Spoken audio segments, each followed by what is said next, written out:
Good morning, beautiful. How'd you sleep? I know it must be hard adjusting to this bed after so many nights of sitting in that chair.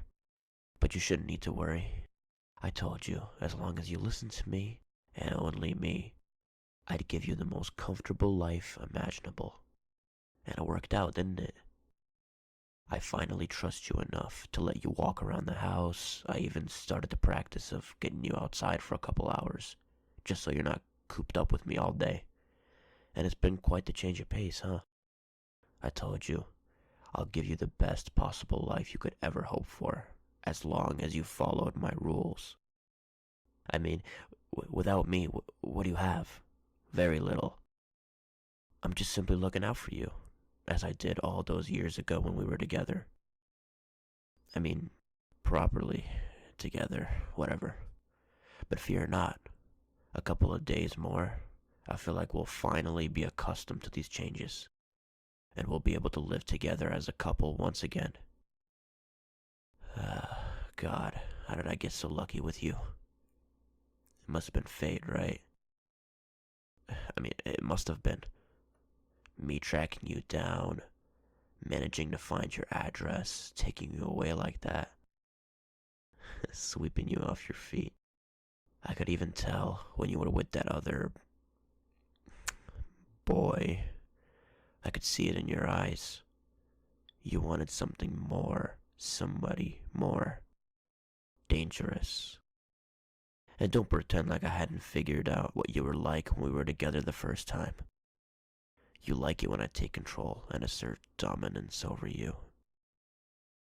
But of course, you had to play hard to get and decided that you didn't want to see me like that anymore. And that's when you got with him. And that's when I realized what a horrible mistake you made. He was so boring. And I'll admit it, when you broke my heart like that and got with somebody so suddenly, I wanted to do more than just take you away.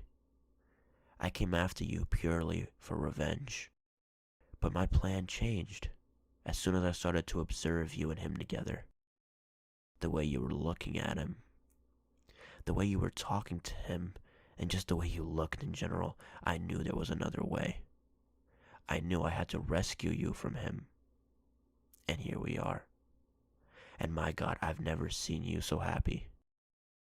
When I wake up and the first thing I see is your face, I feel like I'm in heaven, babe.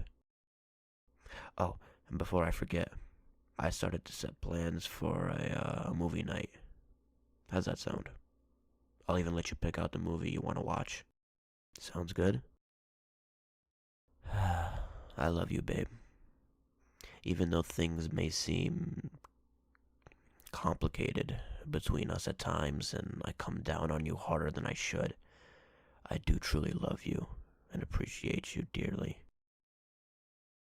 But I think that's enough passion for one night. I think it's time to turn in, huh? What do you say? Alright, come here. Good night, babe. I love you so much.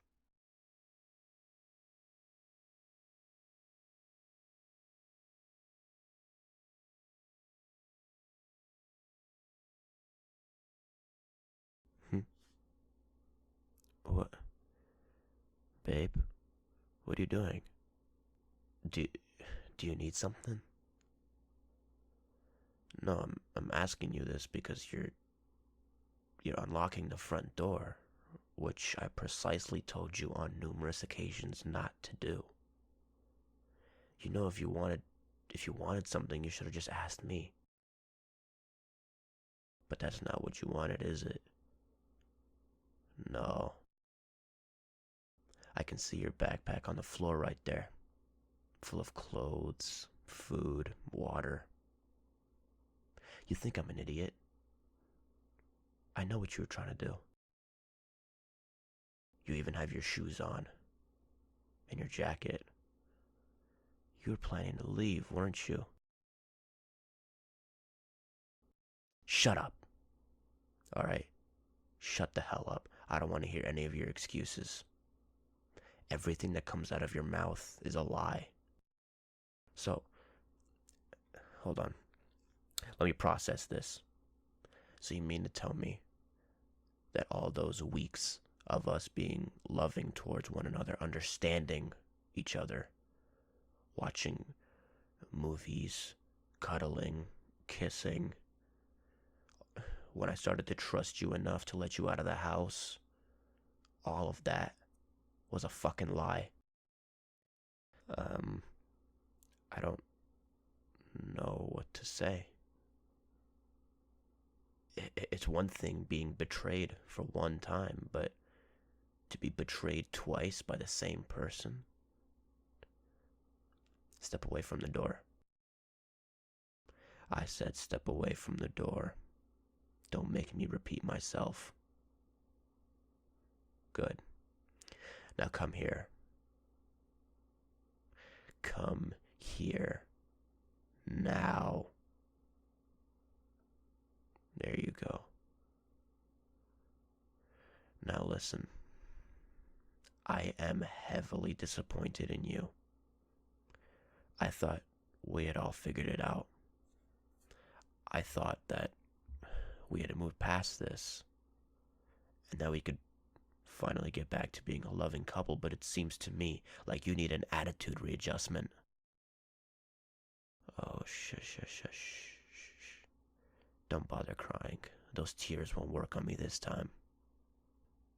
But I can see remorse in your eyes.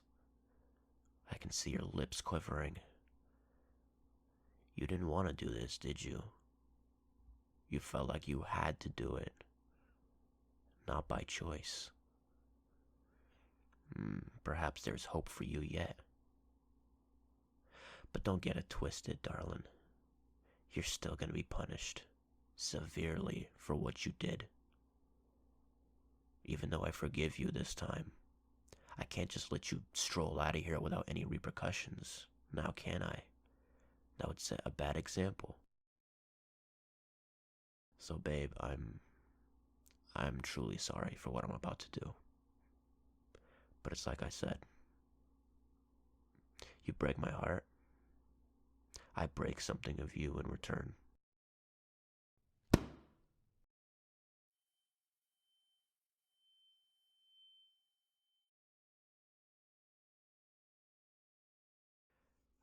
Alright.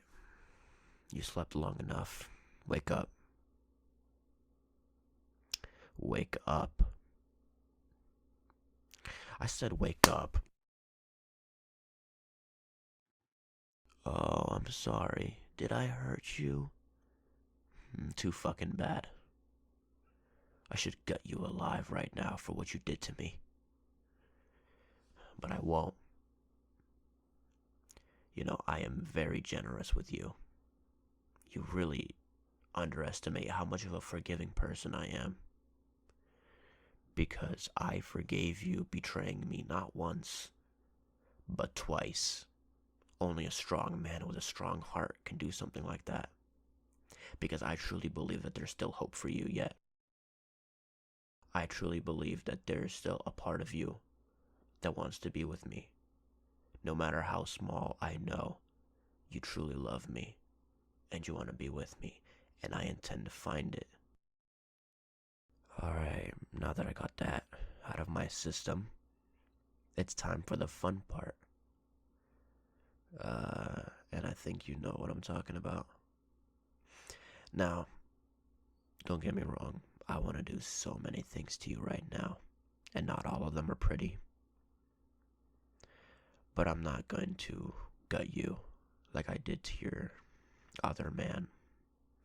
You see, I can stand blood and gore and all that when it comes to somebody I don't care about. But you, seeing you all bloodied would just make me break down. As much as you disappointed me, I still love you. I still love you to the point where I don't want to see you hurt. But at the same time, there are some things that we just have to do. So I'm going to play with you for a little bit, if you will. Now, I can assure you, I am not going to be using any sort of knives, any sort of equipment. All I'm going to be using is this. Yes, it's just a piece of paper. It can't do anything. But that's where you're wrong. Some of the most harshest torture equipments and devices can sometimes be something as simple as a piece of paper. Now, just give me your hand. Just give me your hand. You're already in so much shit. I shouldn't have to repeat myself. You have some nice fingers. Let's say I take this piece of paper, I tilt it a little bit, and give you a nice paper cut. Oh, what did I say? I mean, I told you I wasn't going to use a knife. I wasn't going to use anything that was going to draw blood. I just needed you to feel pain. I needed you to feel pain without having any sort of lasting damage on you. And there you go. That's already one. Let's move on to the next one, shall we? That's two. 3. 4. And the last one. Oh, shut your mouth, you big baby. Get over it. It's just 5 paper cuts. I mean, if I truly wanted to hurt you, you wouldn't be just crying.